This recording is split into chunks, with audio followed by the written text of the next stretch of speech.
रोहित पवार यांची युवा संघर्ष यात्रा नागपुरात येऊन पोहोचलेली आहे। 800 किलोमीटरचा प्रवास त्यांनी केलेला आहे। आमदार राम शिंदे आपल्यासोबत, आपण त्यांच्याशी बातचीत करणार आहोत। बराच गदारोळ झाला त्या ठिकाणी आणि आता आरोप होतोय की सत्ताधाऱ्यांनीच हे सगळं घडून आणलेलं आहे, त्यांना येऊ दिलं नाही, त्यांचं निवेदन कोणत्या मंत्र्यांनी जाऊन स्वीकारलं नाही। नेमकी वास्तविकता काय आहे, सत्य नेमकं काय वाटतं तुम्हाला? मला वाटतं अनेक मोर्चे येतात। मी देखील काल एका मोर्चात होतो। कोणताही मोर्चा विधान भवनात घेऊन कोणी मोर्चेकर्ते आलेत असं चित्र कधीही पाहिलं नाही। त्यामुळे आमचा देखील काल मोर्चा होता, मलाही विधान भवनामध्ये घेऊन येता आलं असतं। आमच्याबरोबर तर 3-4 आमदार होते, परंतु ही युवा संघर्ष यात्रा काढली, युवकांचे प्रश्न मांडले नाहीत, प्रतिसाद मिळाला नाही। त्यामुळे शेवटच्या सभेला देखील खुर्च्या ठेवाव्या लागल्यात, मोठे मोठे नेते आणले। त्यामुळे कमी लोकसंख्येमध्ये जास्तीची वेळ भाषणं करून सुद्धा कोणी आपल्याकडे लक्ष देत नाही, हे चित्र निर्माण झाल्याच्या नंतर आम्ही आता विधान भवनावर जाऊ, आमचं निवेदन स्वीकारलं नाही। पण मला वाटतं मी प्रोटोकॉल गृहराज्यमंत्री म्हणून पदं सांभाळलेली आहेत, त्यामुळे कोणताही मोर्चा आला की त्याच्यावरती पोलीस कोणते नेमले असतील, तिथं कोण अटेंड करेल, त्यांचं निवेदन कोण स्वीकारेल, सरकारच्या वतीने कोण जाईल, हे सगळी सुसूत्रता ठरलेली असते।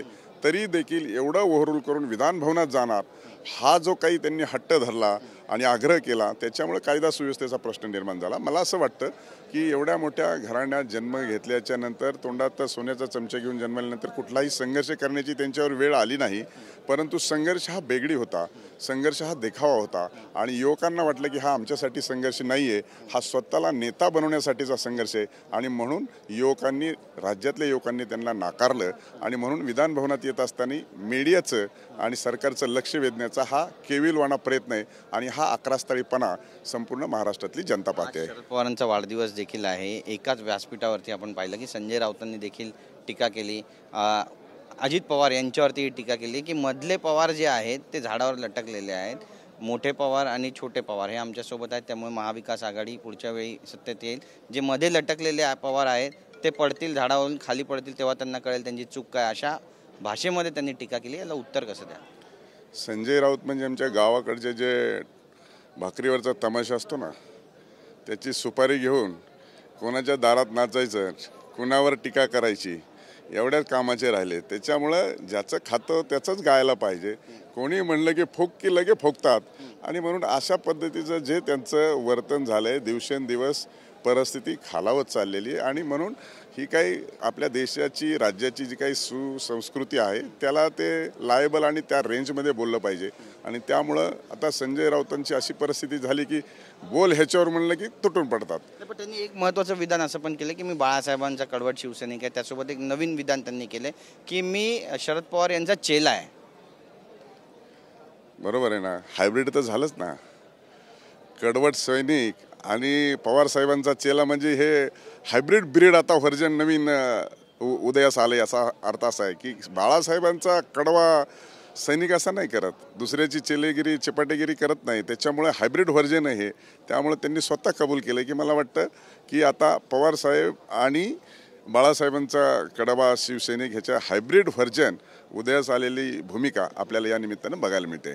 एक महत्त्वाचा प्रश्न आहे, रोहित पवार यांनी 800 किलोमीटरची पदयात्रा संपूर्ण महाराष्ट्रामध्ये केलेली आहे आणि त्यामुळे एक महत्त्वाचा प्रश्न असा सुद्धा आहे की हा फार फुसका झाला आहे का त्यांचा, त्यांनी जो प्रचार केला, लोकांच्या समस्या जाणून घेतल्या, हा त्यांचा बार फुसका झालेला आहे। युवा संघर्ष यात्रेसाठी मला वाटतं की स्वतःच्या वडिलांबरोबर, आईबरोबर, बहीणबरोबर, बायकोबरोबर ही संघर्ष यात्रा परिवाराची संघर्ष यात्रा नाही आहे। ही अजितदादामुळे हे परिवार रस्त्यावर येतोय की काय, ह्या भीतीपुटी काढलेली ही संघर्ष यात्रा आहे आणि त्यांना स्वतःला नेता बनवण्यासाठीची ही संघर्ष यात्रा आहे। बरं, MIDCचा महत्त्वाचा मुद्दा आहे, तुम्ही सुद्धा आज मुद्दा उपस्थित केला। MIDC रद्द झालेली आहे, नीरव मोदी यांची जागा होती अशी सुद्धा चर्चा या ठिकाणी होती। नेमकं काय घडलंय आणि किती महत्त्वाचा निर्णय? मला वाटतं की ही कर्जत मधील जी MIDC होती, ही प्रस्तावित MIDC मध्ये नीरव मोदीची जागा प्रस्तावित केली होती। त्या पाटेगाव ग्रामपंचायतीने देखील आमच्या इथे MIDC करू नये अशा पद्धतीचा ठराव केला होता। आज त्याची बैठक झाली। राज्याचे उद्योग मंत्री उदय सामंत साहेबांनी निर्देश दिले की ही MIDC जो भगोडा देशाला फसवलंय त्याची जमीन आहे या MIDC क्षेत्रामध्ये, त्यामुळं आणि ग्रामपंचायतीने ठराव करून विरोध केल्यामुळे ही जागा रद्द करण्यात आलेली आहे आणि त्यामुळं कर्जतला MIDC होणार ही मी गेल्या 15-16 2015-16 पासून मंत्री असल्यापासून प्रयत्न करतोय. त्यामुळे कर्जतमध्ये MIDC होण्याच्या दृष्टिकोनातून मंत्री महोदयांनी निर्देश दिलेत की 15 दिवसामध्ये परिपूर्ण प्रस्ताव शासनाला सादर करावा. त्यामुळे MIDC ही होणारच आहे. फक्त मी MIDC सुशिक्षित बेरोजगारासाठी करतोय, त्यांची MIDC ही नीरव मोदीसाठी होती असं म्हटलं तर वावगं ठरणार नाही. कारण नीरव मोदीची जमीन त्याच्यात होती आणि नीरव मोदीची जमीन विकायची होती ही खऱ्या अर्थाने त्याची, आणि ती कुठल्याच नियमात आणि अटी शर्तीमध्ये बसणारी न जमीन होती. अशा पद्धतीचा आज निर्णय झालेला आहे. त्याच्यामुळं कर्जतमध्ये MIDC होणारच आणि त्यांना 15 दिवसामध्ये आदेश दिलेत की प्रस्ताव सादर करावेत. पण ह्याच्यावरून श्रेयवादाची सुद्धा लढाई होत होती. मग त्याला आता जनतेनं यातून काय बोध घ्यावा?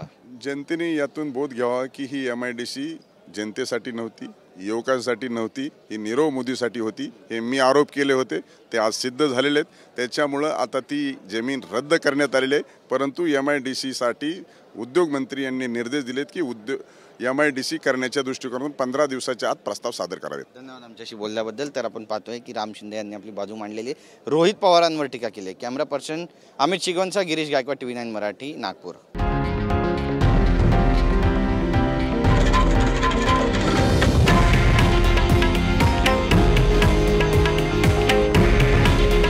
हे आहे देशातील नंबर 1 न्यूज नेटवर्क आणि आपण पाहत आहात TV9 मराठी. काळजी तुमची, हित महाराष्ट्राचं.